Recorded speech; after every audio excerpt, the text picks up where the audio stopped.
But I think that what you're saying right now, this race war that the left is fully behind and really wants to happen, and all of this idea of race and all this stuff, you have to understand that these people are freaking out.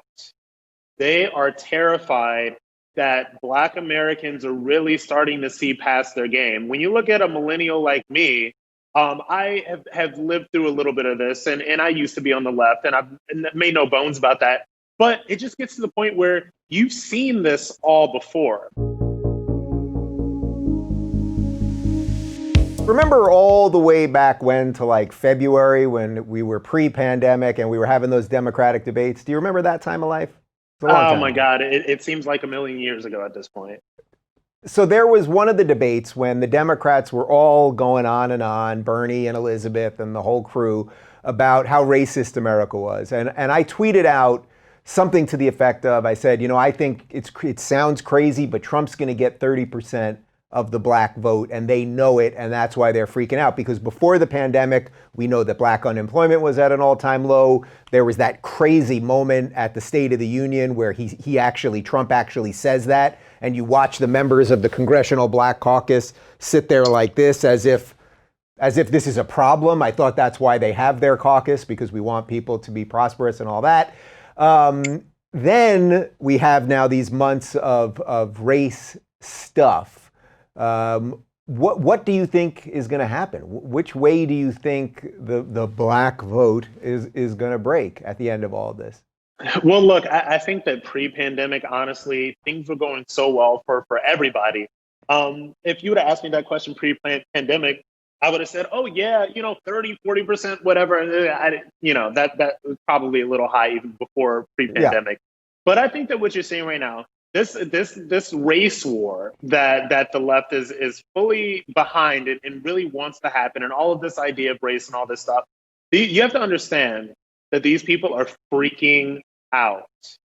They are terrified that Black Americans are really starting to see past their game. When you look at a millennial like me, I have lived through a little bit of this, and I used to be on the left, and I've made no bones about that.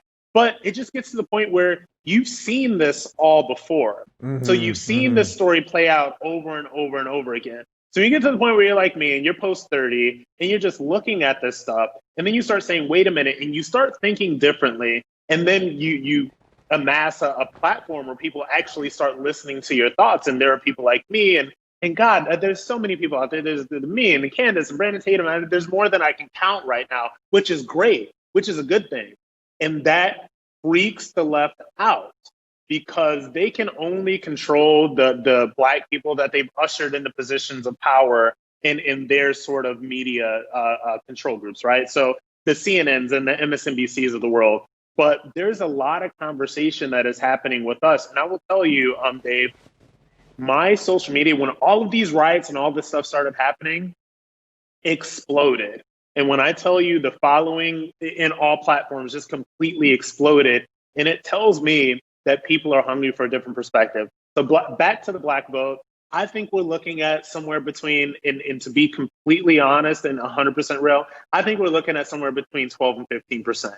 And even if we get to 12%, that's a 33% jump from 2016. And if you get to 15 and 16%, that is double. All right, what he did in 2016. And Democrats cannot win national elections without upwards of 90% of the African-American vote. They know this. This is why they did not win in 2016, because Black people just stayed home because they didn't want to vote for Hillary because of a lot of different reasons. And yet they do the same thing. They trot out another deeply unpopular, super establishment candidate that's been around for forever, and say that this is going to be our change candidate. So they make these same mistakes over and over and over again. The guy who's going to change all of the systemic racism is the guy that was in the Senate for like 30 years and was vice president for 8 years. This time, he's going to do it right. It's incredible. Yeah, this time he's going to do it right. And it's the same guy that didn't want integration in schools, because he said that it would turn schools into a, quote, racial jungle. Yes, Joe Biden said that. Look it up. Yeah, what a weird thing. Do you sense the gays are going to have a similar crack? Dude, the gays. Oh, the gays. God, Dave, the gays, the gays. I try my best with the gays. I honestly really don't know. You can only okay, so you can only judge by the following that you get, and you can judge by the DMs and the emails and stuff that I get. But also, I'm in Florida right now. The gays are generally more conservative leaning. I think that there is a subset, and there always has been, of gays and lesbians that are working and law-abiding citizens, and they look at some of this stuff, and it just doesn't jibe with, you know. And I hope and I pray that the gays wake up. I think that a lot of them privately are not into the cult stuff. I think that a lot of them privately either don't vote for liberals or possibly even vote for Republicans, possibly even vote for Trump, but they would never dare say it because they would never want to be excommunicated, like I said, which is what happened to you and I. So. Yeah, I think we talked about this last time, but I honestly can't remember. The closet thing, coming out as a gay person versus coming out as conservative or on the right or basically anything non-woke at this point. Which was harder for you? It was so when you come out as gay nowadays, right? Everybody loves it and it's so accepting and it's all good and it's whatever. Coming out as conservative was one of the most disruptive life events I've ever had in my life.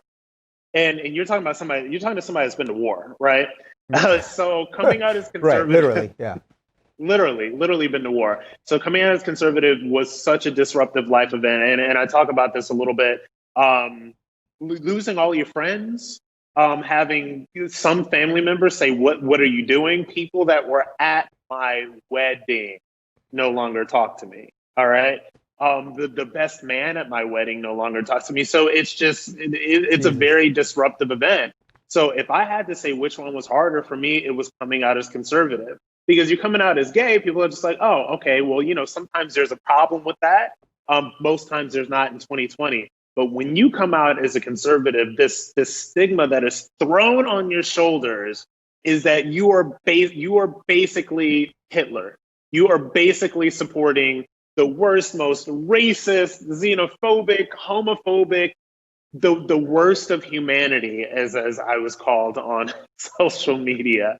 And so that is very disruptive, and you have to have a very strong sense of self to come out of it on the other side. That's why I so openly share my story. People get fired from their jobs. It was the most heartbreaking thing. One of my followers on Facebook reached out to me, and her two grown adult children called her a racist Nazi and completely cut her out of their life. And those stories make me so sad. If you're looking for more honest and thoughtful conversations about politics instead of nonstop yelling, check out our politics playlist. And if you want to watch full interviews on a variety of topics, watch our full episode playlist all right over here. And to get notified of all future videos, be sure to subscribe and click the notification bell.